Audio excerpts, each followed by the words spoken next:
सोचो, एक तरफ मिसाइल, वॉरशिप्स और दूसरी तरफ एक आदमी शांति से बैठकर चेस खेल रहा है। दुनिया सोच रही है ये सिर्फ ईरान का वॉर है, लेकिन असल में ये एक बहुत बड़ा ग्लोबल गेम है और इस गेम का सबसे डेंजरस प्लेयर है चाइना। क्या ये सब पहले से प्लान था या चाइना बस मौके का फायदा उठा रहा है? आज की वीडियो आपके सोचने का तरीका बदल देगी। आज हम बात करेंगे उस स्ट्रेटजी की जिसे एक्सपर्ट्स 21st सेंचुरी का स्मार्टेस्ट मूव कह रहे हैं और इस पूरे गेम के मास्टरमाइंड माने जाते हैं शी जिनपिंग। ये सिर्फ एक वॉर नहीं, ये फ्यूचर कंट्रोल करने की लड़ाई है। सबसे पहले समझो ईरान इतना इम्पोर्टेंट क्यों है। ऑयल रिजर्व्स, दुनिया के सबसे बड़े, लोकेशन मिडिल ईस्ट का हार्ट, ट्रेड रूट्स यूरोप और एशिया को जोड़ता है।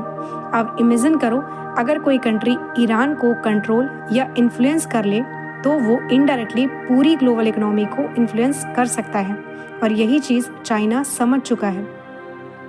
ईरान का टेंशन नया नहीं है, खासकर यूनाइटेड स्टेट्स के साथ। सैंक्शंस, थ्रेट्स, मिलिट्री प्रेशर्स, ये सब सालों से चल रहा है। लेकिन इंटरेस्टिंग बात ये है, जहां बाकी कंट्रीज ईरान से दूर हो रही थी, वहीं चाइना धीरे धीरे उसके और करीब आ रहा था। चाइना ओपनली वॉर नहीं करता, वो साइलेंटली सिस्टम को कंट्रोल करता है।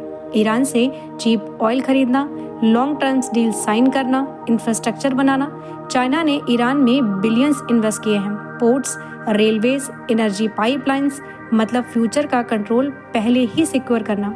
ये वॉर नहीं, ये इन्वेस्टमेंट के नाम पर कब्जा है। अब आता है चाइना का सबसे बड़ा weapon, belt and road initiative. ये सिर्फ रूट्स और ब्रिड्ज नहीं है, ये एक ग्लोबल नेटवर्क है। एशिया, यूरोप और अफ्रीका सबको जोड़ने वाला सिस्टम, और ईरान इस नेटवर्क का सेंटर बन सकता है। अगर ये प्लान पूरा हुआ तो चाइना फ्यूचर ट्रेड रूट्स का किंग बन जाएगा। अब इसे आसान भाषा में समझो, ये पूरी सिचुएशन एक चेस गेम है। United States aggressive player, Iran battlefield और चाइना साइलेंट स्ट्रेटजिस्ट। जब बाकी पीसेस लड़ रहे हैं तो चाइना क्विकली बोर्ड कंट्रोल कर रहा है और चेस में जीत हमेशा उसी की होती है जो एंड गेम सोचता है। चाइना का गोल क्या है? डॉलर सिस्टम को चैलेंज करना, ऑयल ट्रेड में डोमिनेंस बनना और ग्लोबल पावर शिफ्ट। आज दुनिया मोस्टली यूएस डॉलर पर डिपेंड है, लेकिन चाइना अल्टरनेटिव सिस्टम बना रहा है। अगर ये सक्सेसफुल हुआ तो पूरी दुनिया का पावर बैलेंस बदल सकता है। लेकिन क्या ये स्ट्रेटजी रिस्की नहीं है? वॉर एस्केलेट हो सकता है, ग्लोबल बैकलैश, इकोनॉमिक प्रेशर। अगर सिचुएशन कंट्रोल से बाहर गई तो चाइना को भी नुकसान हो सकता है। मतलब ये high risk high reward game है।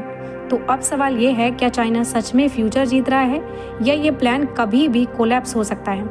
एक बात क्लियर है, आज की दुनिया में वॉर सिर्फ गन से नहीं, स्ट्रेटजीज से जीते जाते हैं और चाइना इस गेम का सबसे शांत लेकिन सबसे डेंजरस प्लेयर है।